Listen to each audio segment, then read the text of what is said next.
নমস্কার প্রিয় বিয়ার, আপনারা দেখছেন খবর তরঙ্গ।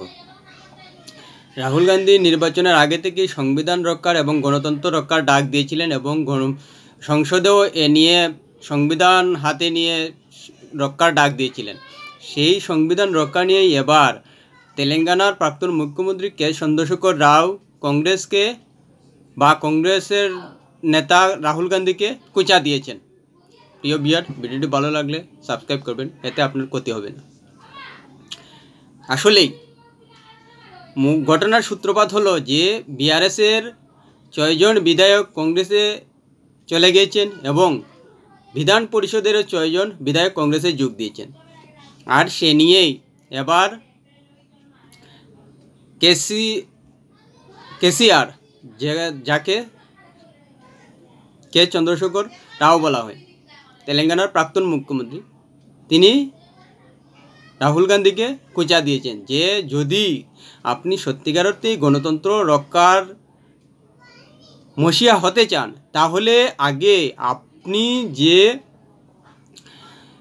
বিআরএসের 6 বিধায়ক এবং বিধান পরিষদের যে 6 জন নেতাকে নিয়েছেন তাদের সাংবিধানিক পদ থেকে পদত্যাগ করান। এভাবে সাংবিধানিক পদ লঙ্ঘন করে সংবিধান রক্ষার ডাক হয় না।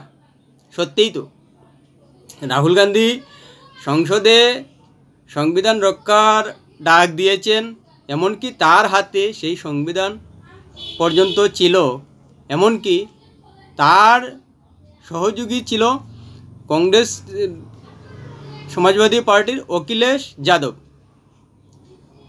হ্যাঁ, যে কোনো বিরোধী দলের নেতা সংবিধান গণতন্ত্র রক্ষার ডাক দিতেই পারেন যদি শাসক দলের স্বেচ্ছাচারিতা কোথাও থাকে এবং অন্যায়ভাবে যদি কোথাও কোনো সিদ্ধান্ত নিয়ে থাকেন, সে নিয়ে বিরোধী দলের নেতাদের সংবিধান রক্ষার ডাক, গণতন্ত্র রক্ষার ডাক দেওয়াই যায়, সেটা তাদের নৈতিক অধিকার রয়েছে।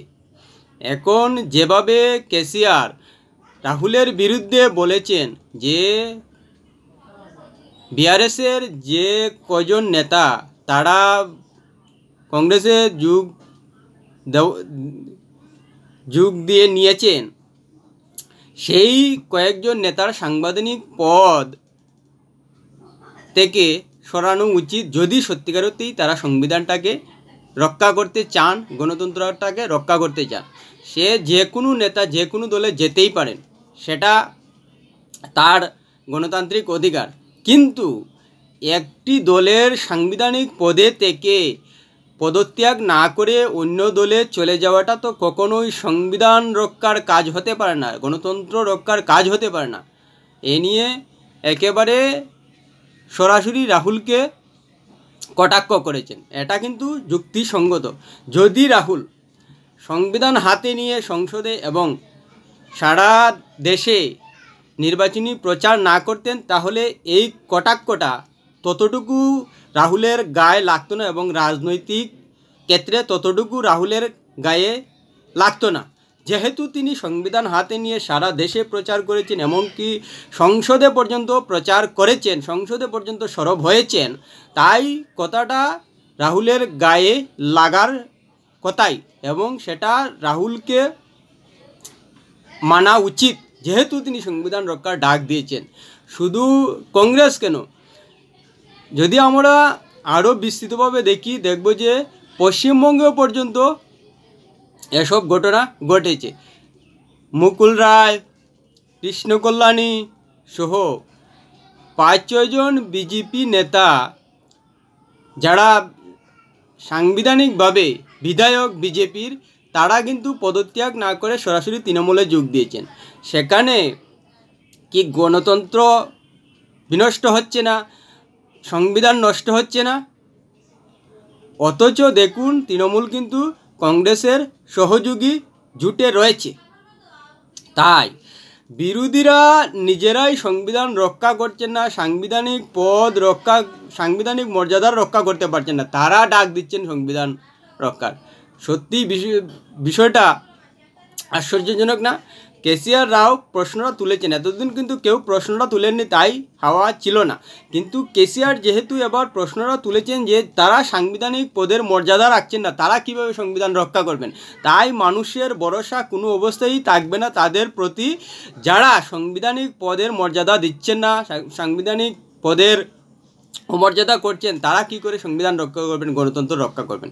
অন্যদিকে যদি আমরা বিজেপির দিকে তাকাই, তাহলে অসমের দিকে যদি আমরা খেয়াল করে দেখব যে হিমন্ত বিশ্ব শর্মা কংগ্রেস থেকে যতজন বিধায়ক এনেছেন সবার কিন্তু পদত্যাগ করিয়েই বিজেপিতে এনেছেন এবং পুনরায় নির্বাচন করিয়ে বিজেপির বিধায়ক বানিয়েছেন। এর মধ্যে উল্লেখযোগ্য বলা যায় রূপজ্যোতি কর্মীর কথা, যিনি বিধায়ক ছিলেন কংগ্রেসের, কিন্তু তাকে পদত্যাগ করিয়ে বিজেপিতে এনেছেন এবং পুনরায় নির্বাচনের মাধ্যমে তাকে বিধায়ক বানিয়েছেন। এইটাই কিন্তু সংবিধানকে রক্ষার পথ, কিন্তু সেই পথটা কংগ্রেস তেলেঙ্গানায় দেখাচ্ছে না এবং কংগ্রেসের বা ইন্ডিয়া জোটের সহযোগী পশ্চিমবঙ্গের তৃণমূল কংগ্রেসও দেখাচ্ছে না। নিজেরাই যারা সংবিধান রক্ষা করতে পারেন না, সংবিধানের মর্যাদা রক্ষা করতে পারেন না, সাংবিধানিক পদের যে গরিমা রয়েছে সেটা ধরে রাখতে পারেন না, তারাই আবার সংবিধান হাতে নিয়ে, সংবিধানের প্রতিলিপি হাতে নিয়ে সংবিধান বাঁচানোর ডাক দেন। এটা একেবারে হাস্যকর ছাড়া আর কিছুই নেই। এর জন্য অবশ্যই এই প্রসঙ্গটা তোলার জন্য কেসিআর ধন্যবাদের প্রাপ্য যে রাহুল গান্ধী নিজে সংবিধান রক্ষার দায়িত্ব পালন করছেন না। তিনি বিরোধী দল নেতা, এমনকি কংগ্রেসের সর্বেসর্বা বলা যায়। তিনি তেলেঙ্গানায় কংগ্রেস যে পদক্ষেপ নিচ্ছে বিআরএসের বিধায়ক বাঙ্গিয়ে নিজের দলে নেওয়ার, সেটা তারা নিতেই পারেন, সে নিয়ে তাদের অধিকার রয়েছে। কিন্তু যেসব নেতাদের তারা কংগ্রেস দলে বেরিয়েছেন, তাদের যে সাংবিধানিক পদ রয়েছে সেই সাংবিধানিক পদ থেকে পদত্যাগ করানো আগে উচিত কংগ্রেসের। যদি সত্যিকার অর্থেই তাদের সংবিধানের প্রতি বিশ্বাস থাকে এবং নৈতিকতা থাকে সংবিধানের প্রতি, গণতন্ত্রের প্রতি, তাহলে কিন্তু সেই সব নেতাদের সাংবিধানিক পদ থেকে পদত্যাগ করিয়েই কংগ্রেস দলে বেরানো উচিত। কিন্তু এখন পর্যন্ত রাহুল গান্ধী সেই পদক্ষেপ নেননি। তার মানে রাহুল গান্ধী মুখেই সংবিধানটাকে রক্ষার ডাক দিচ্ছেন, কিন্তু বাস্তবে এবং মন থেকে কখনো সেটা পালন করেন না। সেটা সারা দেশের মধ্যেই প্রমাণ হয়ে যাচ্ছে, যার কারণে মানুষ বুঝেছিলেন। তাই সংবিধান রক্ষার, গণতন্ত্র রক্ষার ডাক নির্বাচনে দিলেও মানুষ বিশ্বাস করেননি এবং তাকে 99-এই আটকে থাকতে হলো কংগ্রেসের হয়ে। আর এসব কার্যকলাপ যত চলবে ততই কংগ্রেসের প্রতি মানুষের বিশ্বাসটাও কমবে। আর বিজেপি এদিক দিয়ে কিন্তু উদাহরণ রেখেছে। দেখুন, তাপস রায়কে লোকসভা নির্বাচনের আগে বিজেপিতে বেরিয়েছে, কিন্তু তার সাংবিধানিক পদ থেকে পদত্যাগ করিয়েছে বিজেপি, তারপর বিজেপিতে বেরিয়েছে। কিন্তু হয়তো অনেকে বলতে পারেন বিজেপির বিধায়ক তৃণমূলে যোগ দেওয়ার পর লোকসভা নির্বাচনের আগে পদত্যাগ করছে, কিন্তু সেটা তো বাধ্যবাধকতায়। তারা বিজেপির বিধায়ক থেকে কখনোই সংসদে নির্বাচনে লড়তে পারবে না, তাই পদত্যাগ করছে। না হলে কিন্তু তারা বিজেপি বিধায়ক থেকেই তৃণমূলটা করতেন, তৃণমূল সরকারে থেকে যেতেন। তাই কোনো অবস্থায় যে তৃণমূল সংবিধান রক্ষা করছে বলা যায় না। এদিক দিয়ে বিজেপি কিন্তু কিছুটা অন্ততপক্ষে মানুষের ভরসা রাখছে, আর সেই সব চিত্র কিন্তু মানুষ দেখছে। তাই নিজে যদি সংবিধান রক্ষার ডাক দিন রাত, দিনের পর দিন, বছরের পর বছর এবং সংসদ বিভিন্ন সভা সমিতিতে বলে থাকেন সংবিধান রক্ষার কথা, সংবিধান হাতে নিয়ে মানুষকে দেখানো, তাহলে কিন্তু সেটা দলের কারণেও দেখানো উচিত, যাতে মানুষ ভরসা পায়। না হলে কিন্তু সেই ভরসাটা উঠে যাবে। যেভাবে কেসিআর রাহুলের আসল মনস্কতাটা ধরিয়ে দিচ্ছেন যে তারা সাংবিধানিক মর্যাদা রাখছেন না তেলেঙ্গানায়। প্রিয় বিয়ার, ভিডিওটি ভালো লাগলে লাইক শেয়ার কমেন্ট করবে।